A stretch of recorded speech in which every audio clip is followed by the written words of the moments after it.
Hi, Maximus Analysis here for October 19th, 2015 at 4:15.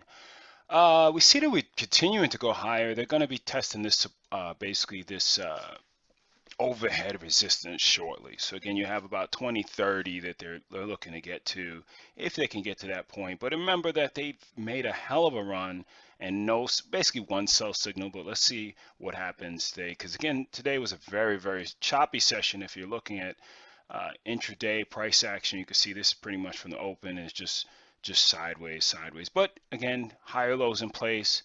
But again, pullback would not be unexpected at all. So again, it's just to see how much they're going to run this out. So again, this low of about 2015 would be the sell signal. Again, if you're long from last week, hopefully you got in here or maybe got in here, because right now they're just floating it. So we'll see how much juice they have left. The NQ NASDAQ is the best looking one out of the group, and we could see that if we do our quick and dirty analysis, let me see if I can get something here. We can see we're right about, well, no, we're above that 61 fib. So we'll see exactly what happens and how much juice it has going into into this week. Because you gotta remember that it has a huge move, and it's almost lockstep with what Priceline did as well. And we'll look at that chart a little bit later. You got the YM.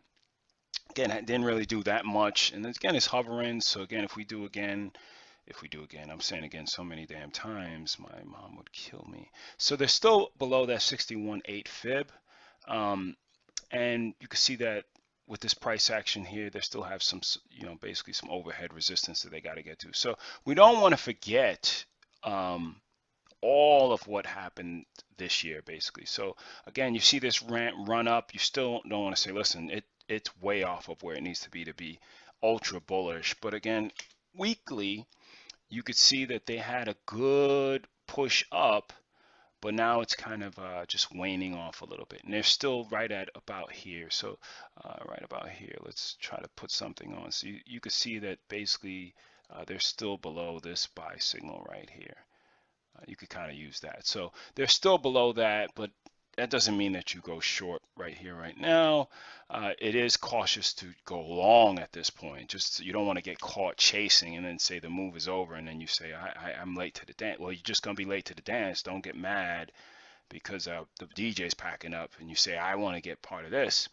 So IWM is still the weakest out of the crew. So you can see here that we have this sell signal right here, and they're right back into basically the same type of price movement. So a break of this low and a break below, let's say about 114.25 for the Russell would kind of be something I'd be aware of.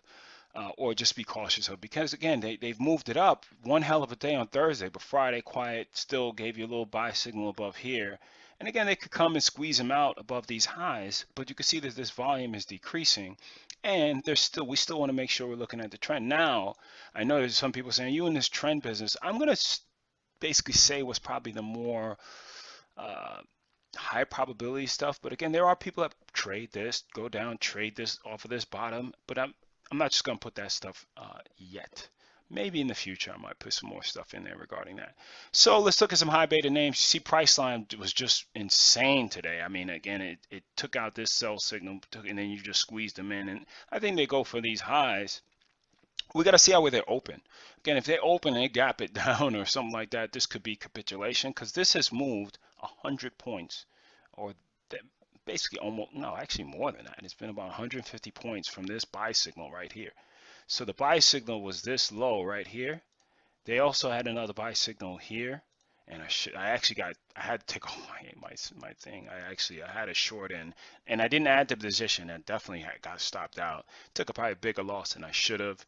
But the lesson, you got to learn from the lesson that I didn't add into the loser. Again, it doesn't mean that it felt any better, but at least it wasn't like a catastrophic event. Anyway, you had another buy signal here, but it was coming right after this engulfing pattern. So again, there's probably was a lot of people that went short and squeezed them. They're looking to get to these highs. But I have to see is where's the sound? I'm not saying there has to be a pullback, but good Lord, there has been, what's there, one red day? One in the last 15 sessions? So Amazon continues to look good. Again, I think there's going to be profit taken shortly. Netflix still looks like, again, if it breaks this low, it still can come back for these August lows very quickly. Ideally, I would have them pop up into this region right here. This popping up to this region for a short would be nice, but again, if it breaks below these lows, um, then you could see more selling coming. So Google, again, they're flirting with the 700 level. They're right there. Same thing you could see with the NQ, kind of that same type of, it's just ripped from these lows.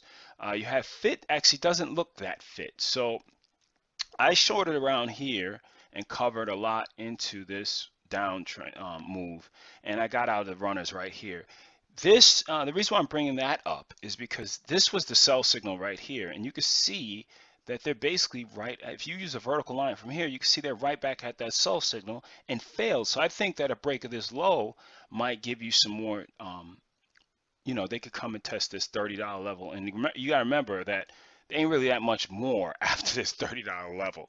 So let's look at some of these retracements, and we can see where we are in space. So again, we're at that 38.2 fib on a retrace, and you can see it failed at the 50, and now it got to the 38 twice. So let's see if we break that low. Facebook continues to look good, strong.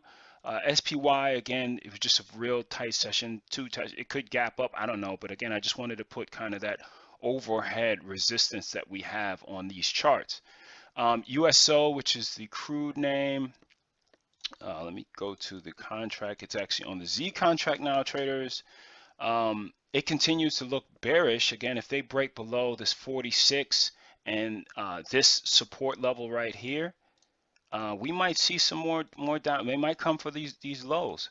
If they get below this support level right here, they're definitely coming back for this. That doesn't mean it comes in one fell swoop, but again, they're still from this sell signal, and that's when I got short.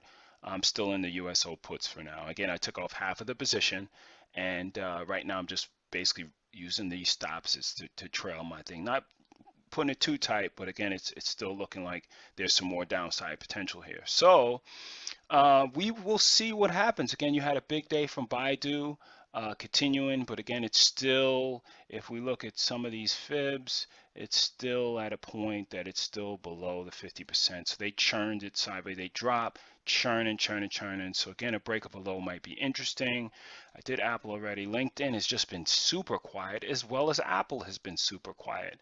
I wouldn't say to short it, but again, it's just not doing anything. So when things aren't doing anything, don't just short a boring stop because you're like, listen, it needs to go down. It doesn't need to go down, but to say, and let's just do a little quick bar count here.